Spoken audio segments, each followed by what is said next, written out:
Good morning. A generation ago, students at the Graduate School of Journalism at Columbia were taught by the legendary John Hohenberg to go with what you got. That meant you reported ferociously, and as a deadline approached, you sorted it all out and reported what you knew to be true. In the more complicated world of journalism in the late 1990s, go with what you got has taken on a very different and considerably less exalted meaning. The topic this morning at the first Leaders' Breakfast of 1998 could not be more timely. The question, is gossip journalism, is at the very core of modern journalism. This topic has understandably become something of an evergreen at gatherings like this. And lest you think we are prescient, do not give us too much credit. This breakfast was initially scheduled for much earlier this month. So mark down February 26th, the date of the next breakfast, with a topic to be determined. And now, with pleasure, I turn the proceedings to Beverly Chell, Vice Chair, General Counsel, and Secretary of Prime Media.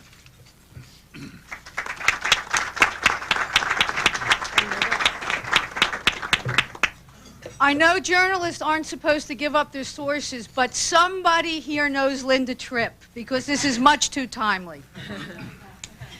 In light of recent events, it is tempting to think that journalism has really changed over the past couple of decades.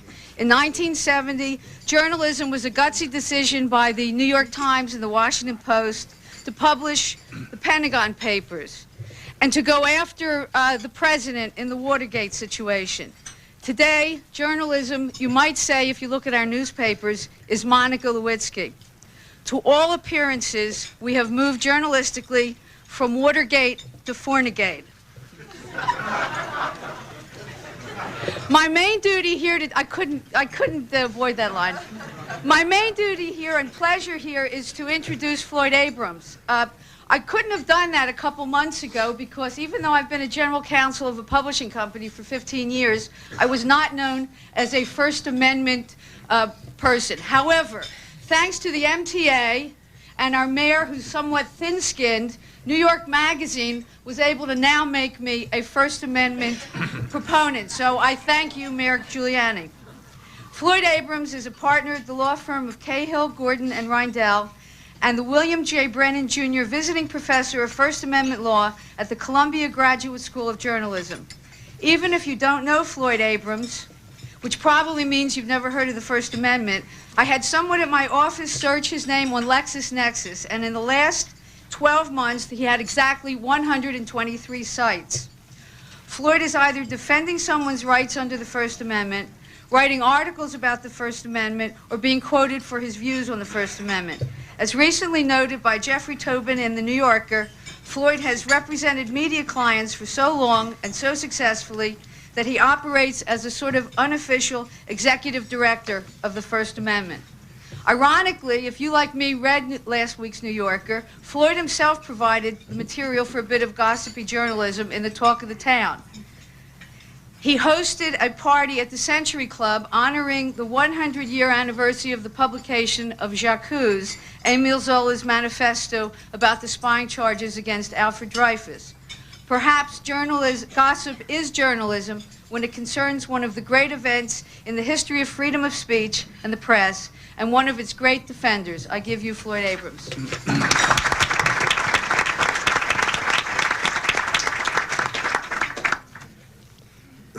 Thank you very much. I was in France last week. The New York Times has a quotation today, entirely accurate, I need not say, of something I told the Times reporter, and it was true. I really had a French cab driver, and the French cab driver really talked to me, asked me, what is this problem your president has? I said, well, they say that he had an affair with a young woman. He said, yes. And I said, and well, they say that when he was asked about it, he didn't tell the truth about it. He said, yes.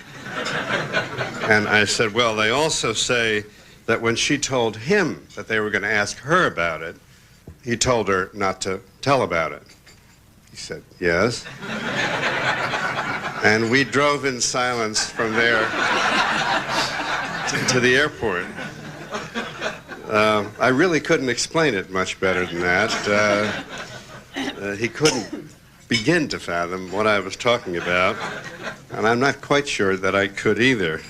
I thought of the line in John Patrick's marvelous old play from the 50s, The Tea House to the August Moon, where one of the characters says, "Pornography is matter of geography." And I started to wonder, and continue to wonder, whether our own passion for salacious gossip, mixed with our own never-ending need to sit in moral judgment, and our uniquely American demand that nearly all issues be treated as legal ones, had not finally driven us politically insane. Am I really the only one, I thought, who thinks that a president who's behaved the way President Clinton has been accused of behaving is reckless and foolish, but on no account done anything worthy of even talk of impeachment or resignation? Am I the only one who really thinks that when people say the real issue is not whether the president had a sexual encounter, or many, but whether he told the truth about it, that they're not telling the truth about it, that this is Kelly Flynn redux, in which the only issue people really care about is sex, not lies. And then there are the cluster of issues surrounding the behavior of the Special Prosecutor's Office, treating the president, as I view it, at least, as some sort of Al Capone figure, to be stopped, deposed, punished on almost any ground that could plausibly be urged in what is viewed as the national interest, or the way Bobby Kennedy viewed Jimmy Hoffa, so dangerous that virtually anything would serve. And finally, and what brings us here today, is the press. I was away for a week.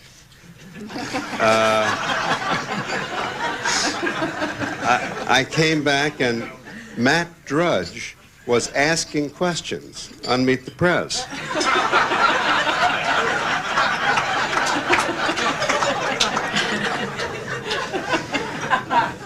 George Will was solemnly intoning not that the president may be guilty or may well be guilty or that he's unpersuasive, but without qualification, without ambiguity, that he is.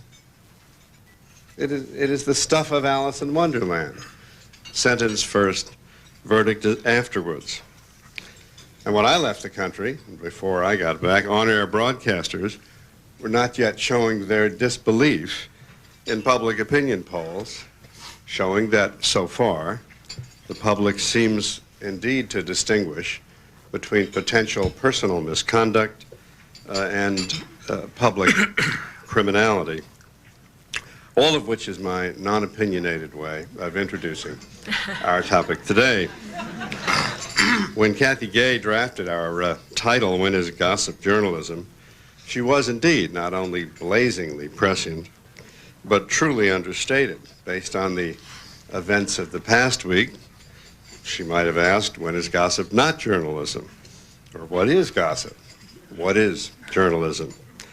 Well, today we have a variety of views from people who know about things like that. Neil Travis left his university studies in New Zealand, his home country, to join a newspaper. He moved to Australia, where he began working for Rupert Murdoch's group of newspapers there. He was sent to New York in 1964, where he became the New York bureau chief before returning to Australia in 1969. He worked as editor-in-chief of Mr. Murdoch's news group from 1969 to 1974 in Australia. He then returned to New York as a foreign correspondent, and most important for all of our lives, he created Page Six, by which so many of us live. And with Page Six, he sought to create a new sort of gossip column, breaking with the Walter Winchell tradition, a column which dealt with all sorts of things that interested him: Broadway, politics, sports, publishing, the entertainment industries, commerce, finance, everything going on in the city. And now he has his own page in the Post titled Neil Travis's New York, which is widely read.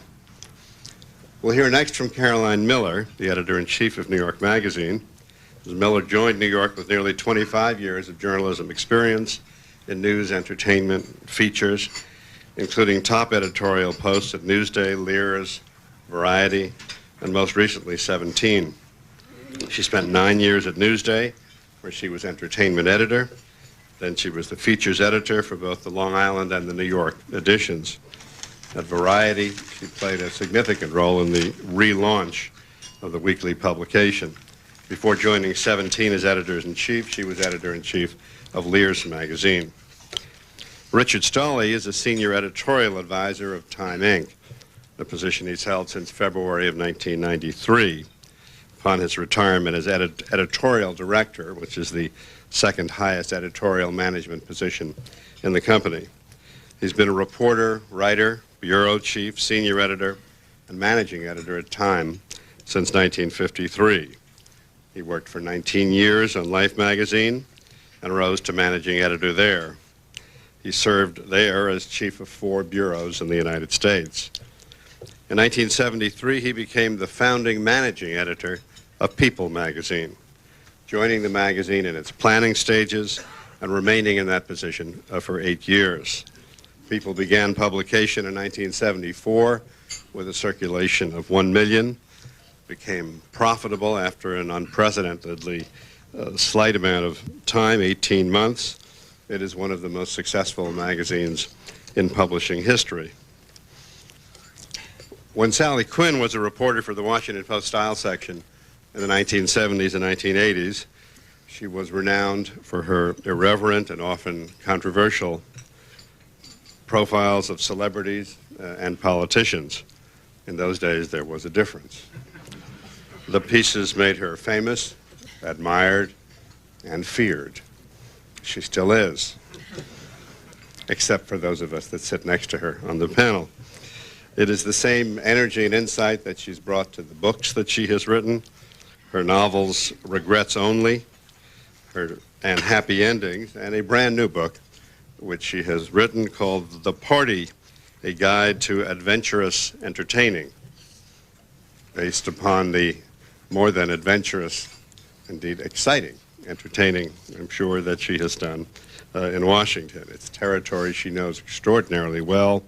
Reporters, politicians, and the social climbers who thrive in the nation's capital are the meat on which she has fed, and we're delighted to have Sally and all the others with us today. Why don't we start with Neil Travis and just work our way down the panel. We'll have some brief statements from each of the panelists. Neil? Sure, thank you. If you've picked up your Post this morning, you'll notice that page 6 is on page 12. That's because gossip is journalism today, and we professional gossips are getting pushed further and further back in the book.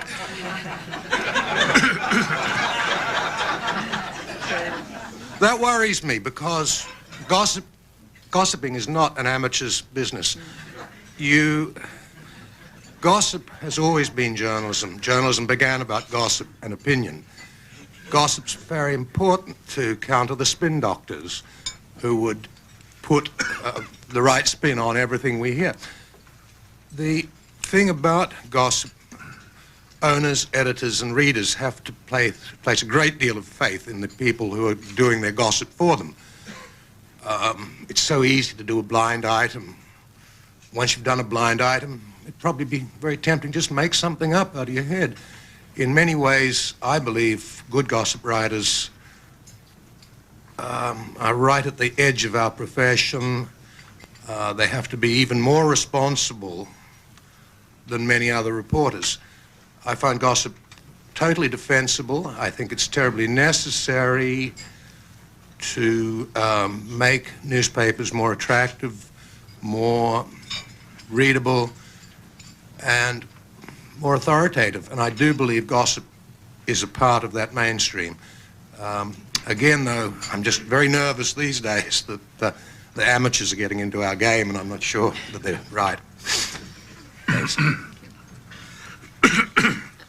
As the editor of a magazine which both includes a gossip column and includes many reported pieces which are aggressive and which are not uniformly flattering to their subjects, I spend a lot of time thinking about working, fighting, explaining, and agonizing over that frontier between gossip and journalism, and also the difference between good, well-sourced, as you would say, professional gossip and mere rumor that shouldn't be reported.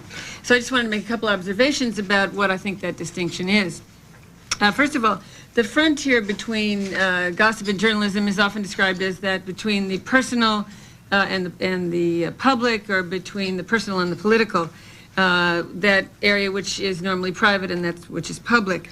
This is extremely complicated in the late 90s by what I think Neil has referred to as that the tremendous the perception in the universe that that information is a commodity, it's a currency, it's something that people own and that they have the right to manipulate and invest and give away and in any way they want. So that it isn't just a case of an investigative and journalistic machine going out and dealing with private individuals. It's really the investigative journalist machine going out against the marketing machine, and that everyone from the president on down has a tremendous amount of knowledge about marketing and packaging.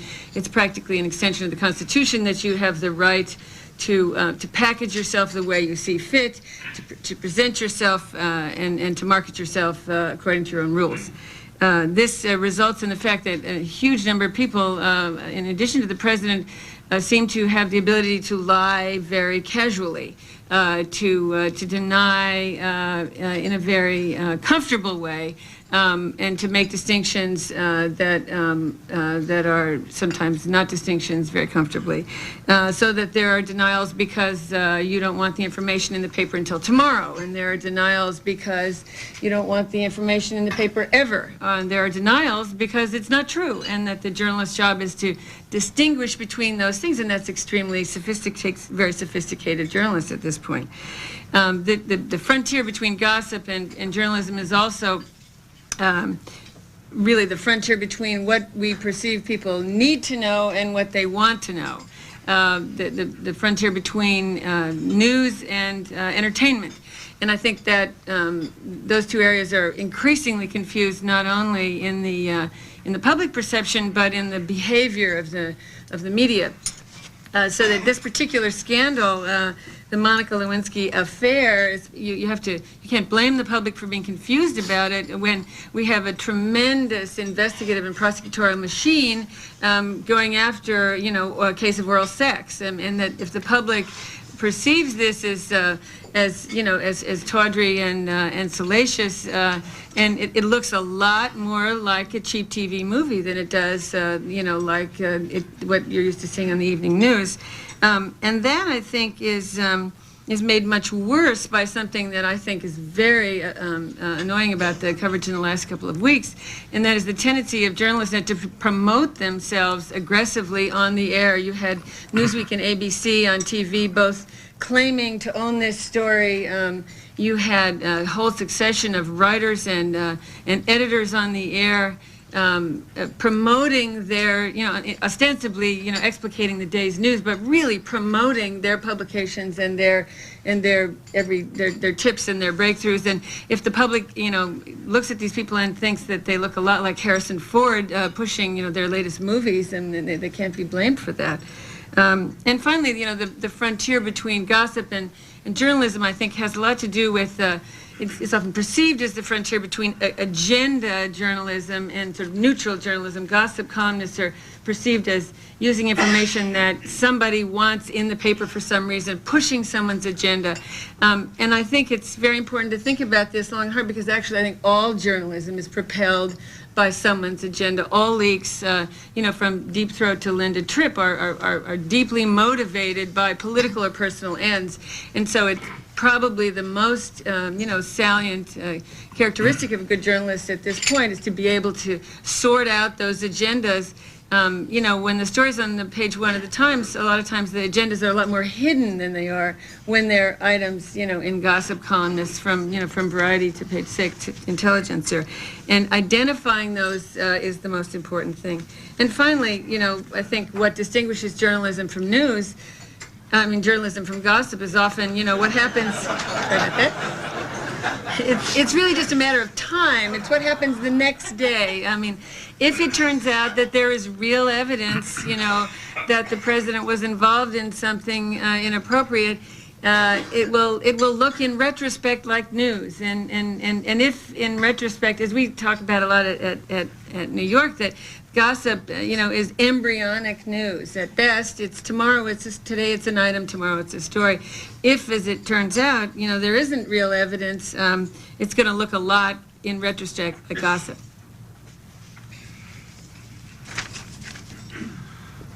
As the founding editor of People, I have an uneasy feeling that I am the principal reason we are meeting here today. If so, please forgive me. There is also a good reason why I should not be here. Throughout my editorship of People, I banned the use of the word gossip in the magazine and objected whenever the word was used to describe people. I have relaxed since then. The major reason is that gossip has become almost respectable.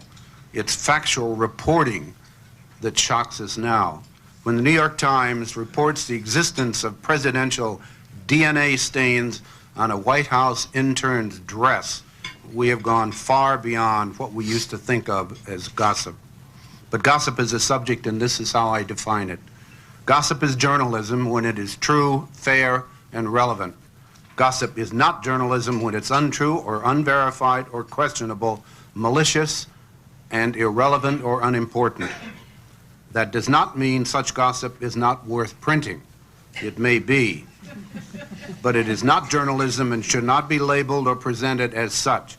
It is rumor or innuendo or unconfirmed report, and that should be made clear if it's worth printing in the first place. The intimate scrutiny of the private character of public figures was once described or dismissed as gossip. Not anymore. Gossip has been redefined and renamed. It is now known as personality journalism, a term that I am accused of inventing. If a publication specializes in the reporting of intimate details, or if you will, true gossip, as People has done, it has an obligation to be objective, non-judgmental, careful, and even kind. Have we gone too far in turning gossip into journalism? Yes, we have. Especially in the political area where we have helped discourage people from wanting to enter politics or public life. That is wrong. How do we judge our efforts? In my view, by this measure. Are we contributing to public knowledge and understanding, to the success of democracy, to a just and civilized society? Don't say that's not our job, because it is. We have unique weapons, and we must use them wisely and to the benefit of more than our own reputations and the bottom line. I have this vision of Paul Taylor, who's the Washington Post reporter who asked Gary Hart whether he had ever committed adultery, sitting in a rocking chair with a pipe with his children around his knees, reminiscing about the old days when asking a question like that was considered shocking. When I first heard the title of this panel, When is Gossip Journalism?, I had a really hard time trying to figure out what the answer was until I realized that there is no one answer, although Dick just gave a pretty good one. A few years ago, someone asked a well-known editor what was the definition of news, and he said, news is what I say it is. And I won't name names here. But what he meant was that every editor and reporter makes these distinctions and those decisions every day. and every day those decisions and distinctions are different. Now, generally at the Washington Post, we have what we call a two-source rule, that you can't print it unless there are two sources. What this generally does is sort of put an end to what you would call a real gossip column, which is why, quote, responsible newspapers, unquote, have rather tepid gossip columns. There's a Washington Post gossip columnist, Annie Grower, who actually has a message on her voicemail to please leave her any information you have, and she advises the caller, it must be true. That's no fun. Now, I'm often asked the difference between a style story and a national story, and what I say is that a style story is what's interesting. The difference between gossip and journalism is really what I think is that a gossip is what's fun. And it used to be what was fun in a newspaper was in the gossip columns and in the style section or the feature sections. Now it's in the A section, and that's fun, and the gossip columns and the style sections have been literally left in the dust, as Neil was saying. Why turn to them when you can read about, as Dick was mentioning, potential forensic evidence on the blue dress on page A16 of the Washington Post or the New York Times? I think part of the reasons for this were brought about by Watergate, part by the Gary Hart episode, and now I think Bill Clinton single-handedly has changed the nature of journalism. I remember the day that Jennifer Flowers gave her press conference, and I happened to be in the BBC studio in Washington doing an interview, and so I saw the whole thing over the live feed, and I heard him telling her to deny everything. I heard him cast aspersions on Mario Cuomo's ethnic origins. And I thought that was news, particularly when he had lied about his relationship with her and then denied the tapes and then called Mario Cuomo to apologize for what. I thought there was something almost surreal about the responsible press not reporting this at first, especially in light of what had happened to Gary Hart, because after all, what happened to Gary Hart actually ended a political campaign. But today it seems almost ludicrous to think that we didn't run that story right away. Attitudes have changed so much. The dissemination of information has been overtaken by the internet, by TV, and by cable. You simply can't bury your head in the sand anymore while these stories are breaking around you, because just the fact of it makes it news. I just want to say a word about the latest scandal, and I'm sure we'll get to more of that later. But it has become cloaked in a sort of legal story, starting with Paula Jones's lawsuit and continuing on to the moment when Ken Starr went to Janet Reno and the three-judge panel to get permission to expand his investigation. So far, much of the information coming out about this investigation has been under the umbrella of a legal story, and some even adheres to the two-source rule. This has been very gratifying for true believers in responsible journalism who deplore gossip, but also find themselves gratified by really salacious, quote, news, unquote, on the front pages of their papers every morning. So now you can maintain a clear conscience, you can remain high-minded, you can retain, as George Will said on ABC Sunday Morning, your moral turpitude, and you can have fun at the same time. I once quoted a psychiatrist as saying that you get what you want in life, and I think that we all, given the current climate of news and gossip and journalism, have gotten what we want. Thank you all. I know that today in particular we have a lot of questions and observations people in the audience are likely to want to make, so we may have less of a panel discussion and more of an audience participation. But I did want to ask a few questions of the panel.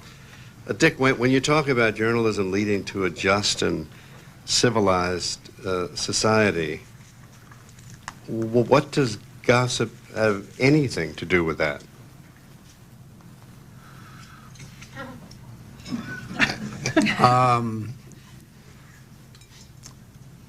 I think gossip can be the enemy of civilization, of a civilized society.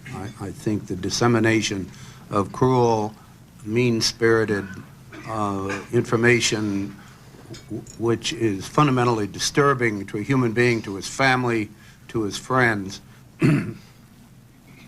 and particularly if it turns out not to be verified or later turns out to be untrue, then I think a civilized society has been dealt a blow, and I think this is what we're seeing going on in this present story. The printing of information which we believe to be true, but for which there is almost no verification. Neil?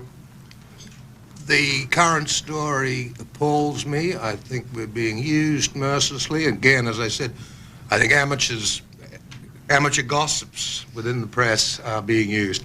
Watergate was a hard slug. We all worked on Watergate. It was a real hard slog, and it was worth doing. This is just we're being manipulated. By whom? By Stars people, Look, when Matt Drudge is getting on Meet the Press, when he is being taken seriously as a gossip reporter, we're in trouble. You said earlier, Neil, that and you said again, amateurs are getting into our game. What is your game? What do you do for a living? I'm a journalist for a living. I've been one for 40 years. And I drifted into the gossip area of journalism. I enjoy it. I think it's a way of... I agree with Dick. There are certain things that some of us don't do. I do not say if somebody's ill or something is private. But I'm fascinated to know who's writing a book about what. I like to get the news about what they were paid for it and what they're going to say. I like to get that before anyone else. That's what journalism is about, being first and right. And Carolyn, do you have you made some interesting distinctions between news and gossip in part by topic of the two.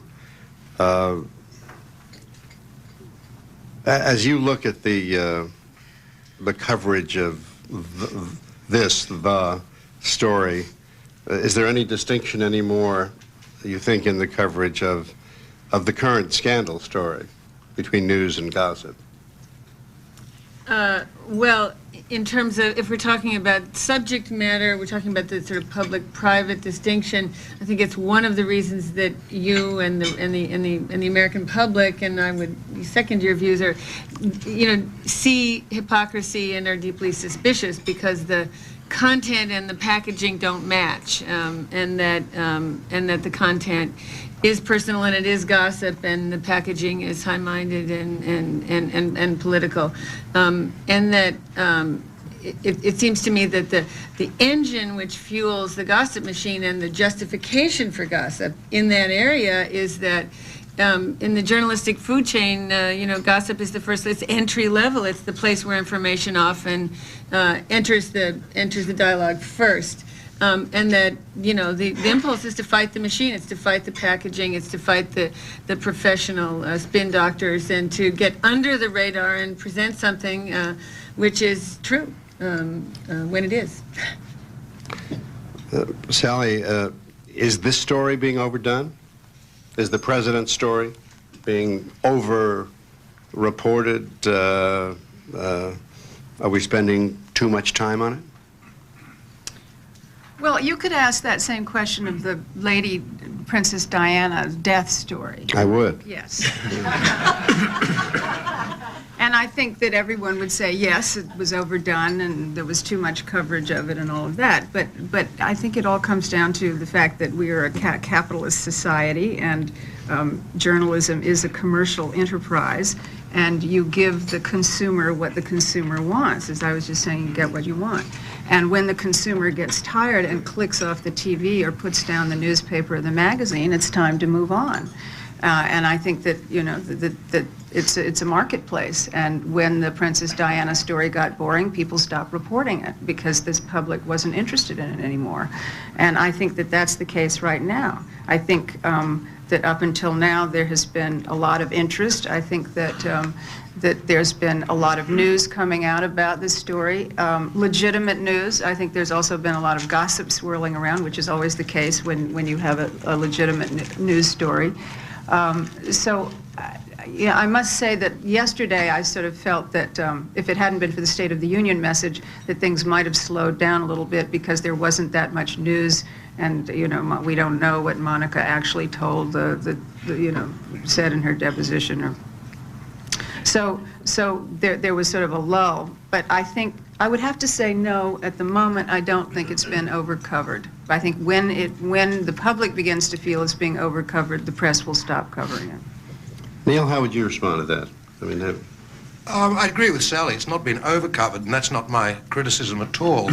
But I think editors and journalists who are unaccustomed to handling gossips and leaks like this are being used. So I'm not saying it's an overcovered story. It is the story of the day. I'm just saying I think there's a lot of gullibility in that coverage. Well, I think this feeling of giving the public what it wants is accurate only up to a point. I think we as editors have educated the public to want this stuff, and I think the Diana coverage was only the most recent example of it, and I think that we're dealing with not only giving the public what it wants, but building an appetite for even more, I think, more salacious material on this story and the next one that comes along. I truly think that editors, after Diana and after this story, should do a kind of sober self-measurement on this sort of journalism. Can I just say that I think it is overcovered, and that I think in two ways. First of all, a lot has been reported that shouldn't have been reported, especially, the story that both the Post and the News and a lot of other news organizations ran, caught in the act. We have yet to see any substantiation of that story. And I don't think there's any excuse for an individual news organization not being completely responsible for its own sourcing. I don't think there's any excuse for picking up something and running it on the front page because Matt Drudge said it was so. I think that, that once you start doing that and allowing the market to drive completely your organization, then it's no longer a news organization, it's a business, and that's all it is. Yeah, I just want to make a distinction here between overcovered and accurately covered. When you said overcovered, I don't think that the accurate coverage has been too much. Now, some of the stuff you're talking about, which is not accurate or which is overblown, is a whole different story. why don't we go right to the audience and have some questions? Yeah. Could you give your name, please? As long as I don't have to stand. You don't have to Michael stand. Bessie.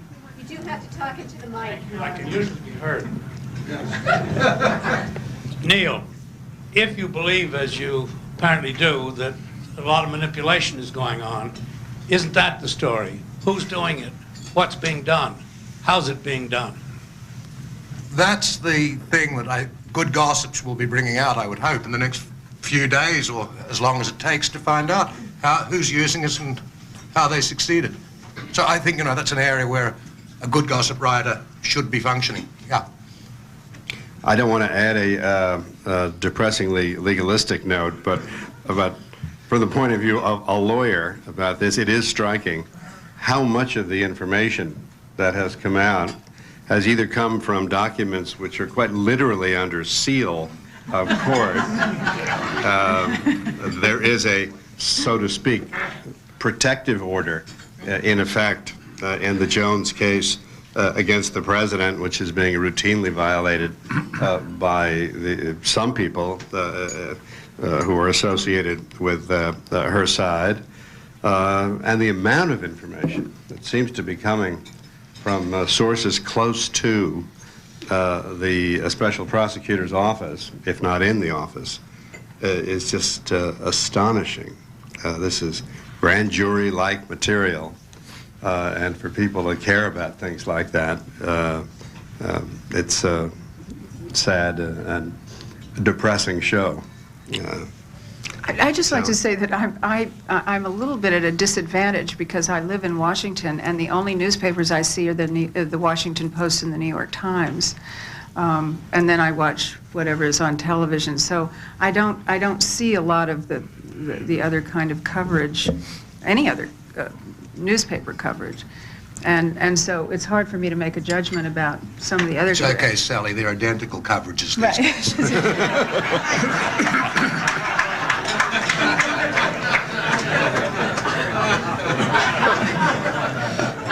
But what I was going to say is that at least what I've read doesn't seem to be irresponsible. You have a microphone here? Yes. Thank you. Arturo Villar. I would like to offer a distinction for discussion, perhaps, between the gossiper and what we are reading as gossip, like Neil would say. And for me, the gossiper, the professional gossiper, signs his or her name to the column. And that person has a reputation to keep, and the reputation depends on credibility. On the other hand, what we're reading in the news columns are signed by people that will be perhaps forgotten tomorrow, editors who do not sign or whose names do not appear that approve that copy, and maybe that is what makes it different. If the true gossiper, the professional gossiper, signs his or her name, that, I think, makes them be a little bit more accurate, and that gossip can be construed as news. You mean we have to rely upon the high standard of the gossip columnist as opposed to the journalists and editors? Oh, that's what I think is obvious in this case. I think that's an excellent point. And I know my colleagues up front would dispute it. But there's a serious point there that when I talk about a professional gossip, you do put your name to it. If you're wrong more than too many times, you won't have your column anymore. And I think, you know, we stand up every day and we say, this is what I believe, this is what I hear, these are my good sources. Again, if one was consistently wrong, you'll be out on the street. And suppose it turns out that there is no DNA. Will we ever get stories apologizing for No, the you won't. reportage? Do You you won't, think? Floyd, because, as our questioner just said, these stories have appeared almost without bylines, anonymously. It's almost impossible to say, now, where did that DNA blue dress story come from? Where did it originate? And if we were in legitimate gossip fields, you'd say, oh, that was Russian Malloy who wrote that. And if they were wrong, they'd be drummed out of the profession. And that is a legitimate point. Right. I think the Secret Service agent who is alleged to have seen the intimate encounter, I think it was the Dallas paper, who first reported that. ABC News picked up on that immediately and broadcast it.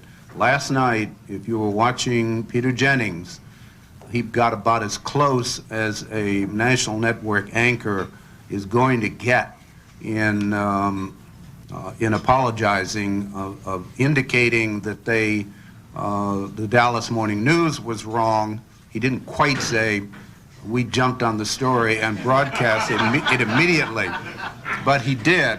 He backed off on the story, which I thought was a remarkable moment. We will see few of these, I suspect. Yes, Dick. Dick Topol. Ms. Quinn, I was wondering if you could explain to me, with the two-source rule, since what we're talking about here, what this story is about, is a private encounter between the President and Ms. Lewinsky. No one has interviewed Ms. Lewinsky at all. No one has interviewed the President at all. Who are the two sources, and what is the two-source rule? Does the two-source rule mean that if I speak to a friend of yours about your conduct, and my second source is a friend of the friends, that I can now publish that? I count two sources. I'm just wondering, who are the two sources in the Washington Post's coverage of this? Well, you should be an editor. That's what it sounds like around the newsroom. Well, obviously, I can't say who two sources are in any question, but obviously nobody that we know of yet, notwithstanding the Dallas paper, has a witness who has seen the two of them together. But so much of this information is coming out of legal offices. For instance, when Michael Isikoff first got onto the story, he had Linda Tripp, and then he had the Kathleen Willey. So, I mean, when you're talking about two sources, if you're talking about, I mean, if you actually have somebody who has tapes, and you've heard the tapes, then I would think that you wouldn't need two sources there. But I think if you're trying to nail down something, I don't know of, specifically where everybody got every piece of information, but generally I know that editors feel safer if they've got somebody who can verify what the original source said. That's what Deep Throat was all about. You know, Deep Throat was the original source, and then the idea was to go and corroborate that information with someone else. I don't think that people stick to it all the time, but I think that's what people would hope to be able to go with. Could I just follow up briefly? Could you give me a sort of succinct statement of what these two sources are supposed to be sources of? Because as I heard that, there are people in this room who are probably former prosecutors, and basically I think what I just heard you say is any prosecutor is one source for anything, and any other person is a second for anything. They don't have to know it. They don't have to be witnesses to it. They don't have to have any reason. They don't have to have any evidence that it took place. They just have to tell you. Is that the two-source rule? I mean, can Sandy and I sort of give you a story, we both gave it to you, we're two sources? I think that a lot of reporters would try to get away with that. But my feeling is that if you're an editor and somebody comes to you and says, I have a story, and the editors, at least in my case, certainly, and in a lot of cases I know at the Washington Post, the editors will ask who the sources are. And if you have one legitimate source and someone else who can corroborate, they'll go with it. And if they're not satisfied that both sources are legitimate, they won't. I can't be any more specific than that because every story is different and every source is different. And as I said earlier, you know, news is what I say it is. I mean, a source is you have to make a distinction every single time a reporter tells you the source or the sources before you can make a decision about whether to go with the story. I mean, there's just not one answer. Yes. Do I sound like Hillary Clinton? Not yet. Mike Levitas. If I read Floyd's introductory comments correctly, he found it bizarre, if not tragic, that a president could be driven from office by the scandal that we're discussing. Putting aside Dick Stolley's distinction between cruel and unkind truth and truth and unkind gossip that's false, does anyone on the panel think that it's bizarre and maybe tragic that Clinton will be forced out of office under these circumstances? You mean other than me? Yes, other than you. I read you right? Yes. Yes. Except that I wasn't predicting it. I was saying No. if it happened, it's incomprehensible to me. That's right. How stuff like this is the stuff of resignation or impeachment. Does anyone else on the panel agree with that estimate, or do you fall behind or with the argument that if it's true, let the chips fall where they may, to put it most kindly? Well, I would say that I do agree with that assessment that it's tragic, if not appalling, that this could lead to the outcome of impeachment. But I wouldn't say that that doesn't mean that the chips fall where they may. In other words, that there's a machinery in motion.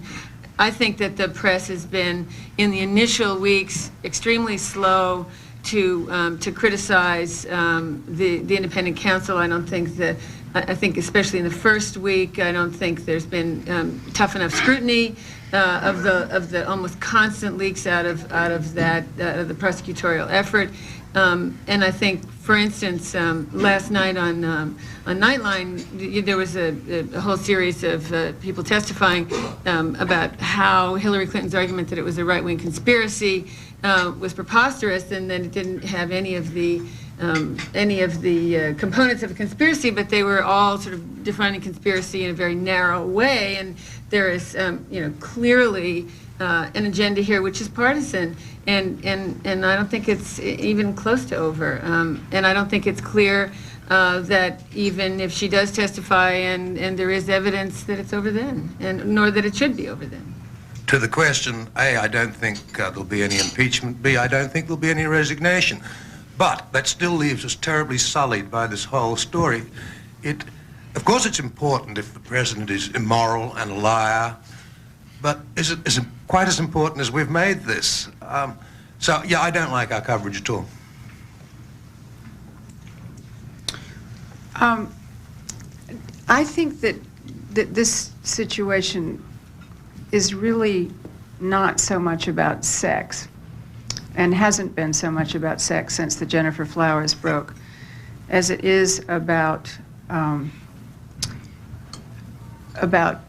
risk-taking and discipline and control. And what I think that the problem may end up being here is that when Bill Clinton decided that he wanted to continue his affair with Gennifer Flowers, in light of what had happened to Gary Hart, he knew the potential consequences.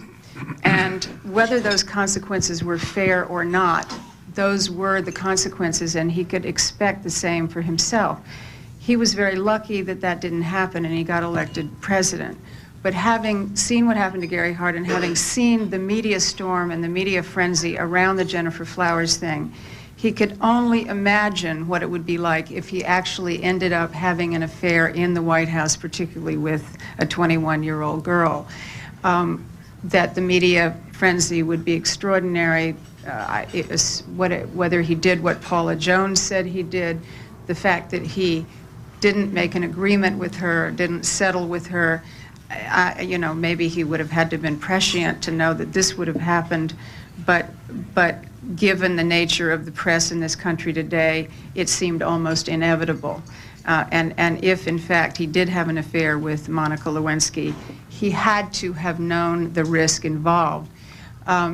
And this is what happens. This is what it is when a president does this. This may not be right. I mean, we're not, I'm not judging whether the press frenzy is right or not.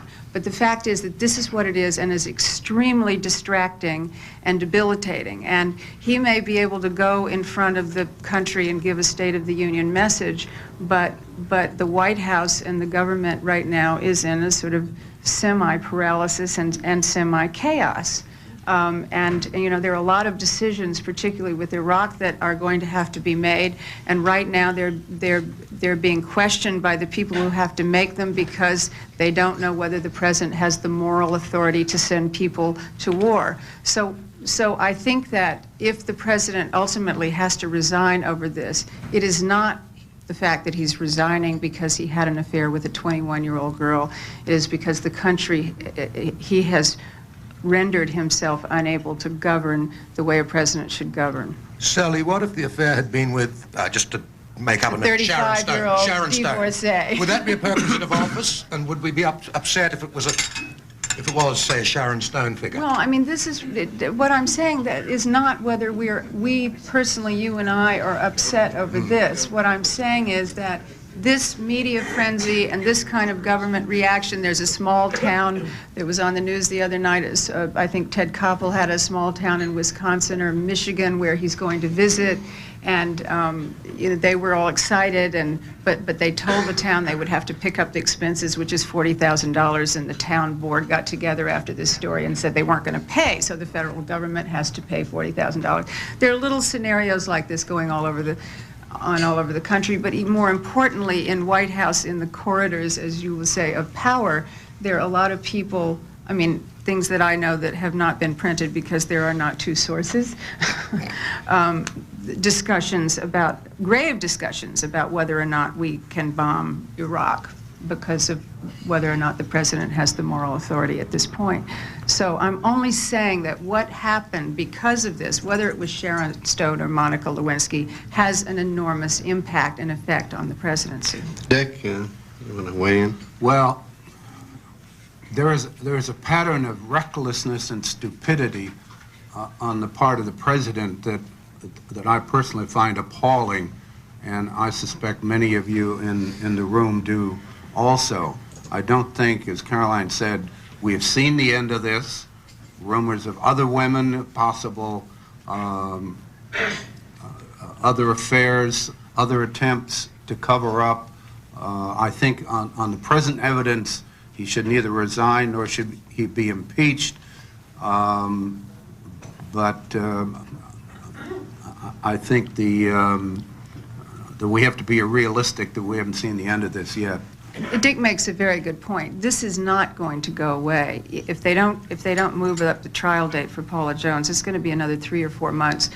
There are women coming out of the woodwork. I mean, half the reporters I know have gotten calls from women who have really legitimate sounding stories. It is not going to stop, and it's going to be ugly, and it's going to keep on going, and it's going to continue this sort of semi-paralysis of what's going on in the country. And it seems to me to raise the question of whether the press performs any useful role in our society at all if it views itself simply as a private investigative agency to check out stories of presidential affairs, and then if they find 2 people who seem vaguely credible, present it to us. Yeah, we have a question back here. Yes.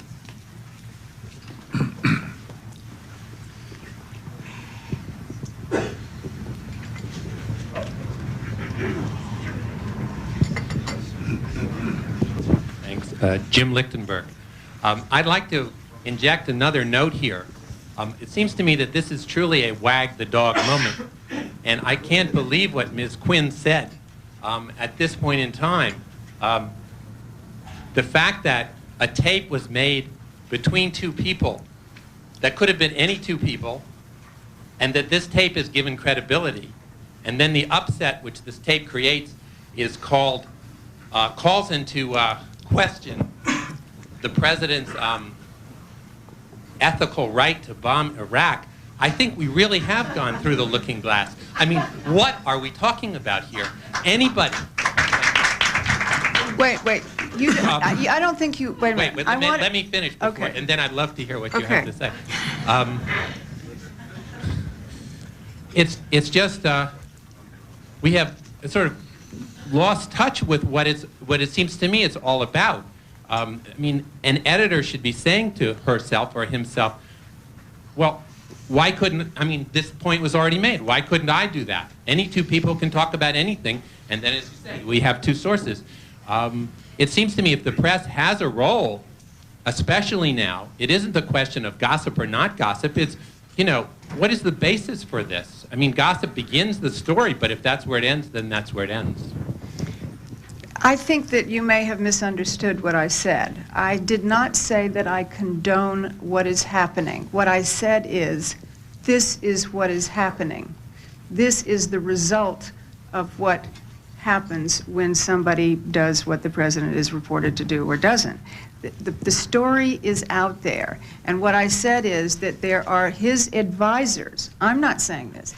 The president's advisors are arguing among themselves and members of Congress about whether or not the president has the moral standing to go to war. I am not making these decisions.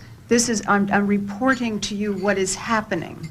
I am not saying this is what I believe. I'm not saying this is right or wrong. I'm simply saying this is the fact of what is happening. Well, do you understand the difference between that? Yes, I do. This is not my personal opinion of the way it should be. And what Floyd said, you know, when I said the women coming out of the woodwork and reporters are getting calls every day, and Floyd does not believe that those stories should be printed, I am not saying they should be printed. I am saying this is what is happening, and they will be printed. Whether you think it's right or wrong, this is the reality of the situation which we have to realize and recognize. Well, just the last thing is, it seems to me that the press isn't a passive agency, that in fact there is an ethical core which is broad and can be interpreted different ways. But just to sort of lie back and let this story flow over us, at this point in time, I think is a little irresponsible. All right, we have a question over here. Yeah, yes. No, it's you in front. Yes. President Clinton... Leave your name, please. My name is Lisa Hilbolt-Stolle. President Clinton has modeled his presidency, or at least tried to, on John F. Kennedy in more ways than we could have imagined. And why was Kennedy able to be discreet about this? What's changed in the press? Why is it news now and it wasn't news then? And I bet you that President Clinton is very baffled by everyone's interest in something that he probably thinks is a normal way to behave if you're president. Dick, you want to respond to that?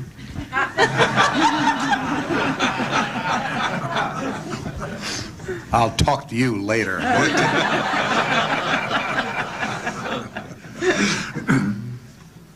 All right, I'll talk to you now then. Well, I wasn't covering the White House when Kennedy was president. There was some knowledge of this. I think the depth of his perfidy was certainly unreported, and I think in many cases unknown. What we have discovered since then, frankly, appalls me too. And I mean, I think Kennedy, in many ways, brought a great deal to America, but I think his behavior in the White House was repellent. And I think he, if we are to believe Sy Hersh and others, took chances that Clinton is taking sort of ethical, moral, sexual chances. Kennedy may have taken chances with the integrity of the government, with security matters and all the rest. And I mean, I don't think we can excuse what's going on now by looking back in history and realizing that that everybody did it. Do you think we should assume, as your answer seems to, that President Clinton did everything he's accused of? I think we've got to be very careful here. I mean, I think one is, do we have a hunch? I really wish Sally would address this, because she said to me there is a wide gap between what Washington believes now or is giving credit to and what the country believes about what's going on. And if I may, I would defer to her. Well, what comes to mind is a dinner party that I went to in Los Angeles 2 years ago, right after the O.J. verdict. And I was seated at the table. I had Mayor Reardon on my left, and on my right was Rob Reiner, who was a total O.J. freak, I guess you'd have to say. He really knew a lot about the story. And Mrs. Weissman, whose husband had been O.J.'s first lawyer, and Dominic Dunn. The four of us were sitting together. And I thought that I really was up on this story. I thought I had read almost everything that had been written about it, and I thought that I had watched a lot of television and I knew a lot. I knew nothing. What they told me at that dinner party was so shocking and so appalling, the details that they knew, and essentially things that corroborated what they believed to be the fact that O.J. was guilty. It was just an extraordinary. Mayor, I have to say, Mayor Reardon was more listening than just to protect him politically. But Sally, did it occur to you to think that all these wonderful cocktail party stories might be just a tad exaggerated? It occurred to me that that was possible, but there also were some things that they said that were very credible. And what it made me think of was what it's like to be in Washington, where what you see printed and what you see on television is not necessarily everything that the press knows, despite the fact that there is some dubiousness about the two-source rule. The fact is that we don't, and my colleagues don't print everything they know, so that we're operating on a level of information that a lot of people who are outside the Beltway are not operating on. And therefore, it is interesting for us to watch, given the information that can be disseminated, what the public opinion is outside of Washington, and then given the more extensive information that people have in Washington, how that colors the judgment of the people who live in Washington. Yes, Otis.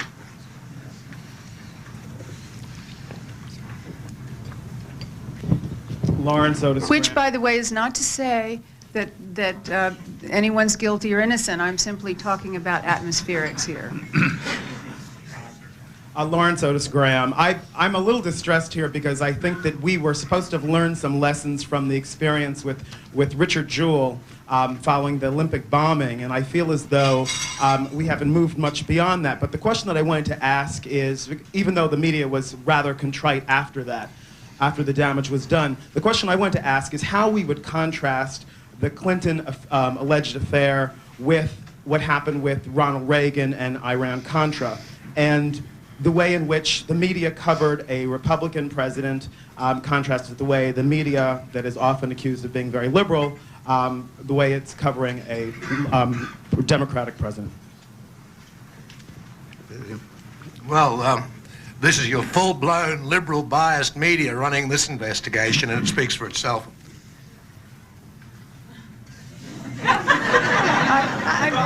But no, I mean, but that's actually a very good question. I mean, reporters, as we all know, try to be objective, but they can't be, and they also have to, you know, they have to operate in a certain atmosphere as well.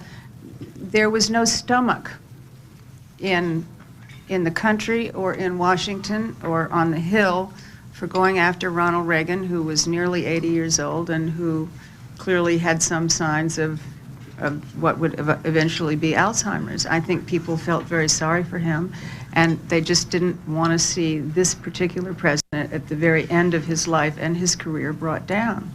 I think if the president had been younger and the situation had been different, that the press would have been more vigorous.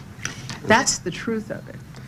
And my reaction is that Iran-Contra mattered, and this one doesn't much matter, and that one wouldn't have any sense of that from the coverage. Yes. I am not saying, by the way, that that is right or wrong. I am simply trying to, I want everybody to understand that when I'm trying to explain what is actually going on, is not say that this is my personal position. It's just, this is the way it is. Can I just add one thing that, I mean, I think this demonstrates admirably that media bias has almost nothing to do with it. Unfortunately, what also demonstrates is that capitalism has a lot to do with it, and that the most dangerous thing here is that we use this circular argument that that the president can't govern because of the media frenzy which interferes with the president governing, and we have to cover it because it's a crisis of state because he can't govern. I think the comparison between Richard Jewell and Bill Clinton is a little off base. Richard Jewell was, in effect, a defenseless man, and probably wrongly accused. Bill Clinton is hardly that. All right, yes. Rob Foreman from CBS News. My question has to do with where the tripwire lies depending on the personal history of the person we're dealing with. I remember in '92, for instance, when at least one newspaper actually printed it, but a lot weren't dealing with it, including where I was at CBS, whether George Bush had had an affair. Of course, there was no perjury alleged there, so it's a little different. But if this were coming out about George Bush now, or what was said about Bush 4 years ago, where the state of what Clinton is being accused with, would we run with it in the same way, and should we run differently, depending on the personal histories? Well, you know, I think one of the tripwires in this case is the existence of tapes. I think it has a transforming experience effect on the news media when something has been taped. And there was a moment last week in which, even though there might not be the two sources rule being adhered to strictly, it seemed that every single person in Washington either had heard the tapes or knew someone who had heard the tapes. And I think what Sally's talking about is very powerful underground knowledge in Washington, whether it's accurate or not. It really affects the perception, you know, the amount of evidence that's amassed gives it a gravity that that you didn't have in other cases. To address the question, George Bush sex symbol doesn't fly.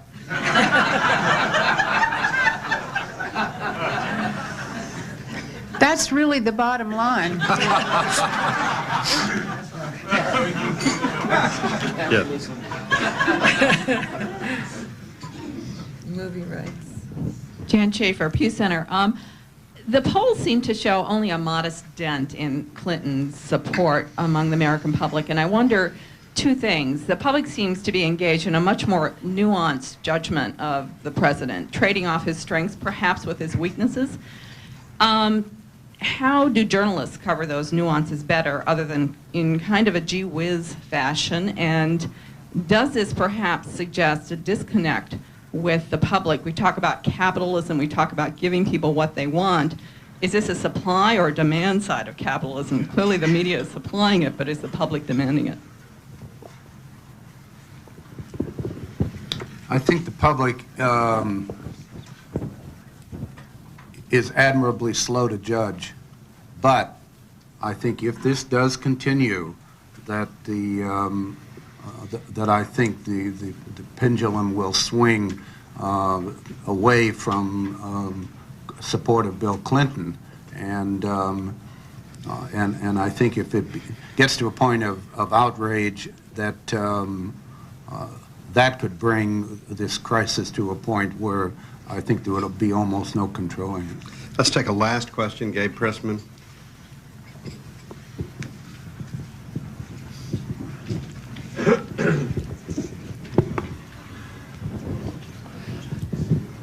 It seems to me that this whole affair is an issue of morality. And I'd like to ask the panel, do you think we in journalism collectively, and I think that's been the burden of the whole hour here, do you think that we have lost our moral compass?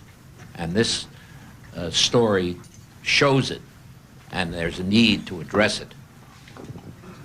Why don't we take it from Neil on down? Gabe, I feel very awkward getting into morals. How moralistic should we be? Who are we going to dictate to? You've got to say this is a darn good story any way you look at it. I'm only complaining about the way it is being run, being handled. If the story remained in the gossip columns, it would be handled not with more delicacy, but I'd feel much more comfortable with it, that it was well sourced. So again, I don't want to get into the morals of this. We're not moral guardians. Actually, I think it's one of the traditional roles of gossip columnists to be moral guardians and to punish people in print for indiscretions and for hypocrisy and I think that this has. I don't think we've lost our way morally in covering this. I think there is a sort of national debate going on about what how people feel about the morality of sexual behavior. We've heard about it. Get it first, but first get it right. I've heard that on the panel today, and I've heard it all my life. Oh, I thought you were saying are we Bill Clinton's morality. Are we getting it right? He's asking about whether the press has lost its own sense of morality in its coverage. Well, I think it's a very good question, and that a lot of people should be doing a lot of soul searching. If there's a loss of moral compass at 1600 Pennsylvania Avenue, I think not now with the press. I think when this is all over, our role in all of this will be determined, and I think we will be judged very harshly. Up to this point, I think the press is doing I think a reasonably accurate and responsible job, but we're teetering on the brink.